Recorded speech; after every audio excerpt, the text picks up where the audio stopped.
Nicole Newman here. I'm going to broadcast this little video. I just got to get it out. I'm going to talk about my experiences with Avery, who is a part of my entity. He is a part of my oversoul. We are born of the same soul, right? Born of the same larger being. How do I know this? I know this, and I've developed an understanding of it throughout my life. And my oversoul and higher self has showed me and currently is helping me channel a book about it and showing me who he was to me when I was a child, long before Avery was born, and also how Avery was a part of that. It's crazy. But this is not exclusive to Nicole. This is something that many, many people choose to do. Many souls choose to do this. So if you want to look at it from an intellectual standpoint, you can you can review things like the Seth material or the Michael teachings. These kinds of channeled writings often talk about this. Seth talks about it a fair bit in his Nature of Reality, and another one, the I don't know. Anyways, it's something about reality. I probably have it here. And what it is the concept, the way Seth agrees with it is more how I would understand it. Interestingly enough, when I was, I don't know, 9, 10, something like that. I went to my aunt and uncle's place out in, I don't know, Highway 5, northern BC, to go work in their cabin and on a little lake. Work in their cabin, work in their cafe, and live in a cabin. So I was given a cabin to live in. I was pretty scared. There's like bears and rats and stuff. But I slept in this cabin by myself, and it's powerful stuff, let me tell you. And I don't know if I had the Seth book with me. I think I did. I think he gave me, my uncle read all this stuff. Uncle Jerry, hello, Uncle Jerry. Um, and anyway, I had the Seth book with me, and I believe, I'm pretty sure. Long story short,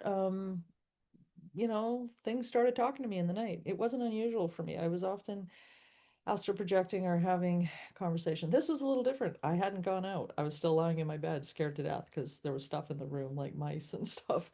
Yeah, I knew it. I was like, there's something in here. But he came and spoke very clearly through me, and spoke to me about his theories, right? And like literally downloaded the books into me. Strange. So I did read one of the books during that period, but I do understand it, more so now. And I guess here's the theory. Here's what I'm going to talk about. And I'm going to blurt it out quick so I can make this a short video that somebody will actually watch. This theory is we are coming from an entity or an oversoul. People also would call that a higher self. What this is our larger multidimensional being. Our larger multidimensional being is truly ourself, right? From that being, we or entity, we spit out lifetimes. We spit out incarnations. We spit out the mini soul, the soul, right? The incarnation. And so, as an entity, we are comprised of many lifetimes and incarnations. And we go back to our entity afterwards, but we continue to have our individuality and be able to exist simultaneously as one in a multidimensional experience where time and space is completely different than we perceive it to be. Part of that enables us to spit out or give birth to or create many incarnations within the same life, even the same family, relationships, these such things.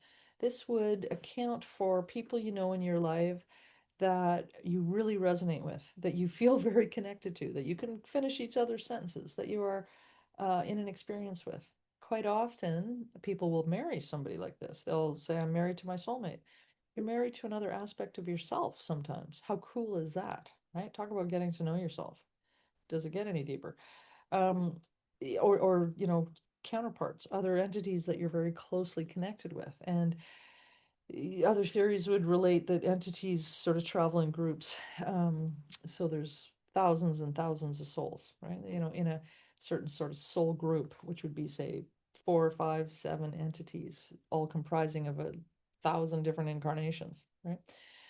Neat. Okay, so if you think of it that way, um, Why do we do this? Well, we do it so that we can evolve, experience two sides of the same coin, all sides of it, get a full and deep understanding, help, raise the evolution and vibration in general of what's going on here on Earth.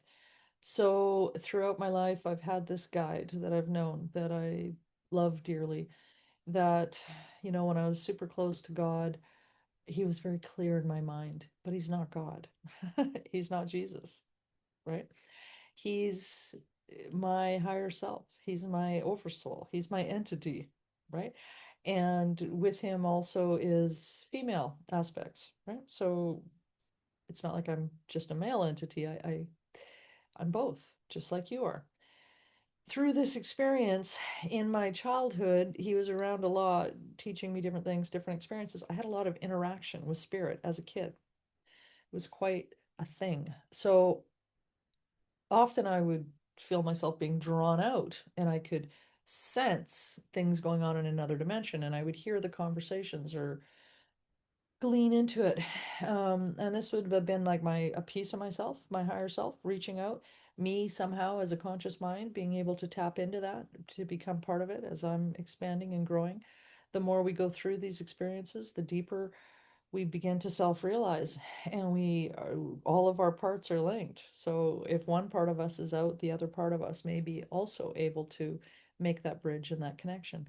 Long story short, Avery was coming by in my life at a young age. I was aware that I was going to have this very special son, Avery. I didn't have any need to have a son. I didn't, like, I was a kid. This isn't what I was wanting as a child or thinking about. It's just what I knew was going to happen.